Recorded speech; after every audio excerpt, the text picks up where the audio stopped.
తెలంగాణలో గ్రూప్ 2 పరీక్షలు మరోసారి వాయిదా పడేలా కనిపిస్తున్నాయి. టీఎస్పీఎస్సీ చైర్మన్ సహా పలువురు సభ్యులు రాజీనామా చేయడంతో అభ్యర్థులు ఆందోళన చెందుతున్నారు. షెడ్యూల్ ప్రకారం జనవరి 6, 7 తేదీల్లో జరగాల్సిన గ్రూప్ 2 పరీక్ష వాయిదా పడినట్లు తెలుస్తోంది.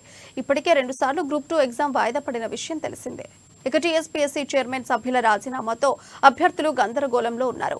ఇప్పటి వరకు తెలంగాణ పబ్లిక్ సర్వీస్ కమిషన్ ఎలాంటి ఏర్పాట్లు చేయలేదు. అయితే ఇప్పటికే పరీక్ష తేదీ రీషెడ్యూల్ చేస్తారా లేక కొత్త పోస్టులను చేర్చి రివైజ్డ్ నోటిఫికేషన్ ఇస్తారా అనేది సర్వీస్ కమిషన్ క్లారిటీ ఇవ్వలేదు. మరోవైపు రివ్యూ చేసిన ప్రభుత్వం గ్రూప్ ఎగ్జామ్స్ పై స్పష్టత ఇవ్వలేదు. కాగా తెలంగాణలో గ్రూప్ 2 కి సంబంధించి 783 పోస్టులకు 5,50,000 మంది అభ్యర్థులు దరఖాస్తు చేసుకున్నారు.